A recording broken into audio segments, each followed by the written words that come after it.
tuddamu kunsiba ku NRM navuddeyo NRM nagivuddemu President Museveni siddamu mulonda njeganye misana ne bwana leto omwana we sijja kumulonda lwansonga basuubiza ne batatuukiriza bansuubiza byoya byanswa bye kembaddemu kamala nswadde nswaluse ogambye otya nswadde n'enswaluka waswala shibaga ati kati abantu bansekerera bangamba biriwa byatugamba amatala galiwa mulabe omujega mulabe bakukozesa kondomu byonna biwulira nengoma nengamba mpaka lwe kimpitiddeko nengane bannange tiwali nawe ngumira nti ndiyala teri ampayo yadde akasente byenakola nti nno taddemu sente bijja kundetera sente byange tebanyambako sente zange nezibeera omwo nezibeera nga ziryawo kugamba man naye nga muli waliwo obeerawo newejjusa mu bulamu engeri gye wakwatamu ensonga zino oba engeri gye wakolamu decision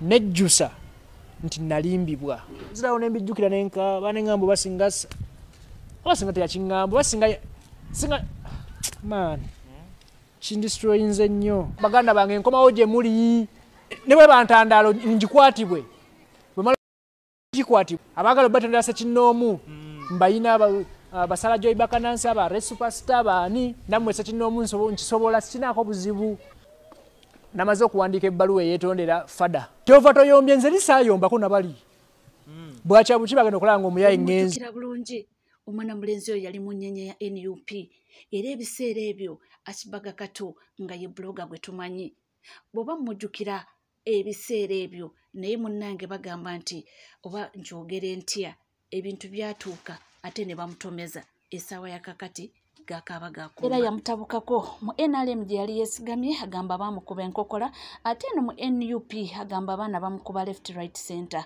kati ali awo ali mu bbanga eyo nga tuvuddeko eyo tugendeko ku nsonga ya mukulu Mathias Mpuuga tubadde tukyakabira milioni 5 ate kakati mbu beeyongezaayo n'endala buli omu milioni 4 kati takyali Mr. 5 kati ye Mr. 9 The commissioners ba parliament abana bazeemu okwewa akasiimo ke bayita service award ng'akaluli era nga buli omu mu wiiki eziwedde waba abana yafunye miliyoni 4 guno omulundi gwakubiri abakola ekintu kino bakomishona abana kuliko Honorable Solomon Sirwanyi, Honorable Esther Afoyechan, Honorable Prosia Kampulira ne Honorable Mathias Mpuuga.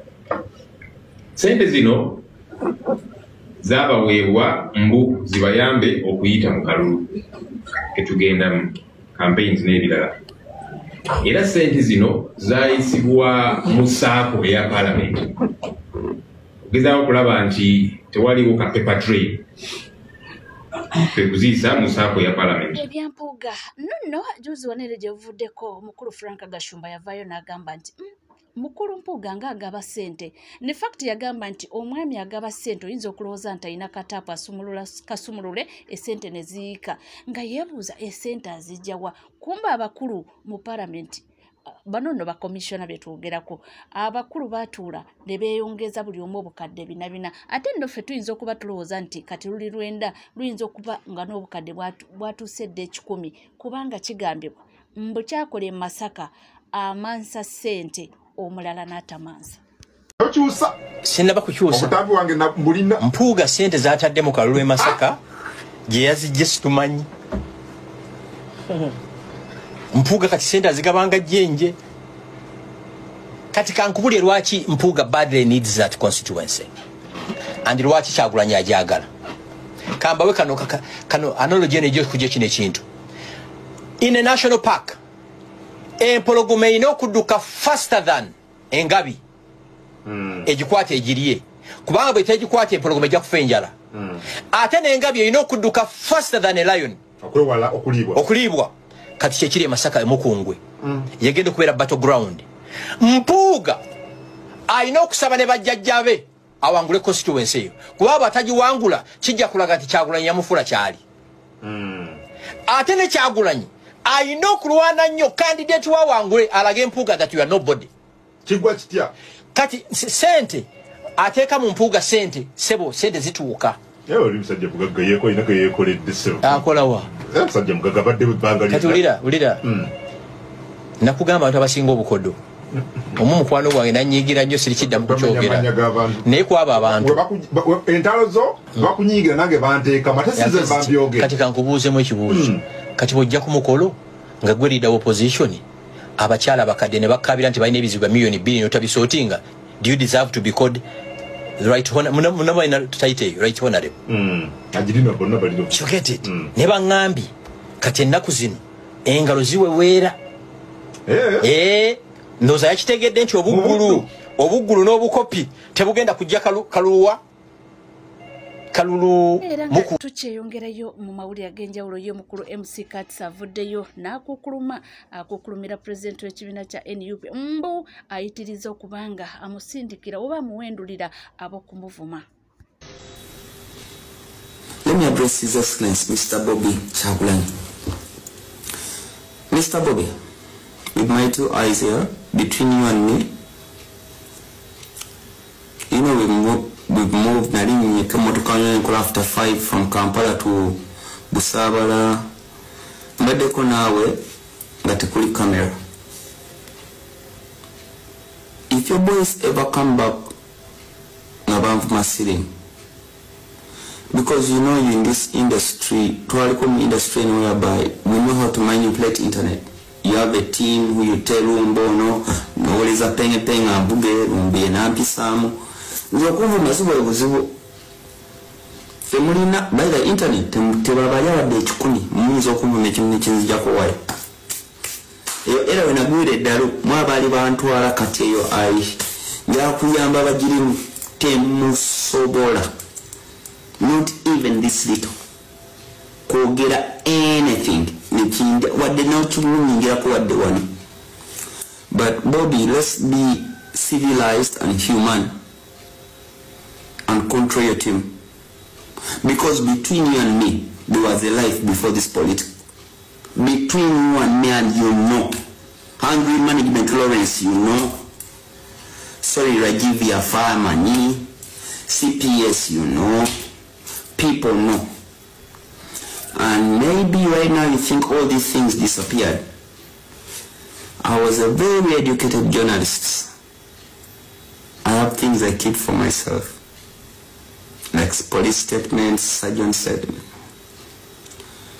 So me, without fear of favor, because kat nagamba chinguza broadcasting cha mucha boss wo no na yakuvuma. Bro, fina tugenda kulivinga obulamu mbagenda tuzikalumu tusomuka gumu tugenda mutoyi gumu tuli emmere tulina omusayi gumu tunatya pakaddi. Emyaka gyange ojja kutya munnanga I've retired today. Mumbale ng'omuntu ayogera bwenjagala okwogera as long as I have information that adds up. Gerayo mu mawulire ag'enjawulo era nga tugendera okuba nga tutuuka mu kalulu akaddako kana ka 2026. Seeka wuno avuddeyo n'agamba nti tulina okwebeereramu. Waliwo akagambo omuvuka katera nnyo okukozesa twebeereremu. Waliwo engeri gy'akajubisizza ne kanyumira. Nga bw'atatwagala ffe abasiraamu naffe tetumwagala.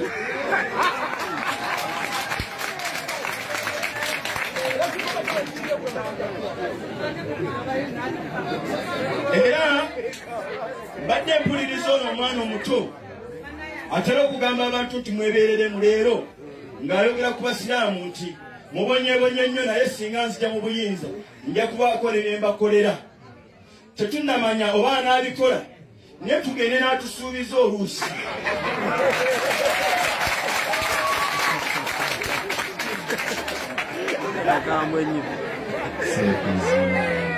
Bino ebigambo byange muyinza okugamba nti abasiraamu kankana. Nze ne bwe nfa leero nfa nga mmaze okwogera amazima. Wali amazima temugaagala. Abasiraamu mwebeereremu. Abasiraamu mukole ki? Mwebeereremu. Tusobole okubeera nga duniya eno tuginunula. Bwetyo bweri naye nga tweyongerayo olunaku olwaleero Prime Minister wa Uganda the Right Honorable Robin Nabbanja alukeesezza enkokola paka mu Kampala makati kulambula ku basuubuzi. Ndowooza ayagala kuwulira bizibu byabwe naye nga babikaabye ebbanga. tugambe this time around bagenda biwulira akeddeyo era tulabeyo ebigenda maaso. Basebo bannakampala muliriza mukulu ayogera njagala okubatuusaako okulamusa okuva wa mukama waffe pulezidenti w'eggwanga ye yansindisa okujja wano okwetegereza engeri gye mwafiirwamu ebintu byammwe. Amazima nkirabye era tugenda kukola lipooti essaawa yonna mujja kuba muwulira. Kakati mbadde nsaba munzikirize tugende tulabe wali ku mwala oguzimbibwa Hamu, tulabe butya bwe tugenda okulabula ate tubeko ne kye tugenda okukola. Mbadde nsaba mukkirize mutuwe space tuyitewo tugende tulabe omwala.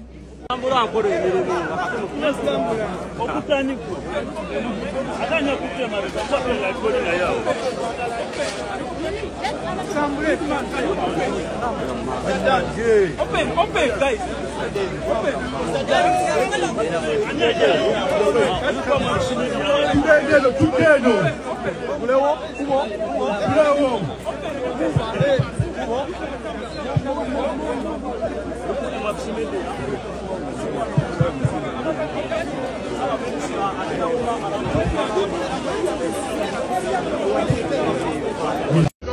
Basebo ekizibu ekibatuuseeko kirabika kye kimu buli kizimbe. Olw'okwagala ngende mu kino ekyala kya Hamu badde nsaba mukkirize eyo tusindikeyo abasirikale baffe bajje babalabe olw'obwangu. Obudde bugenze waliwo ne tiimu tugenda basindikira tiimu ebawandiika. Hello. Tugenda basindikira tiimu ebawandiika buuka. Tugenda basindikira tiimu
Madam, nze nina amaduka asatu erimu iri muno lwa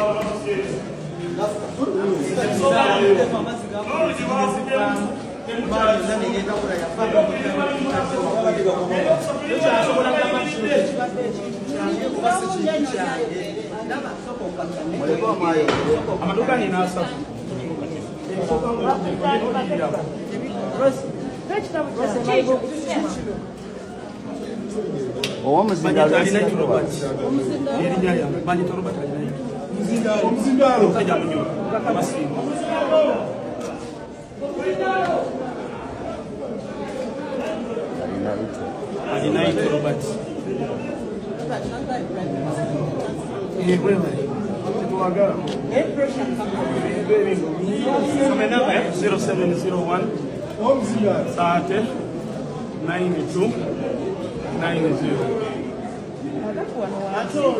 waliwo amaduuka ameka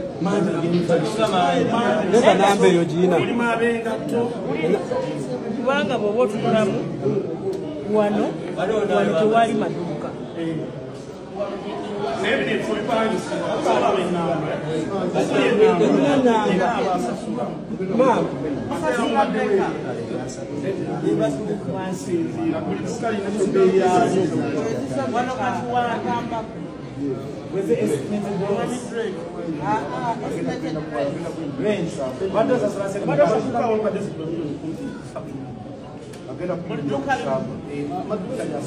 naye mulimu ebintu byange bingi nnyo naye bannange gabeera gabayingira kakati muno temubaamu onayogera ebyobulima tegejja tukolera amazzi gabadde gajja naye nga tegatukangako gabadde gajja naye nga tabeera okulebuzaabo mwansi nga tubeerayo weyiyeyire tubeesiire ne munda mu dduuka gakoma kweyingira tekiriobaani naye amazzi gasusse obungi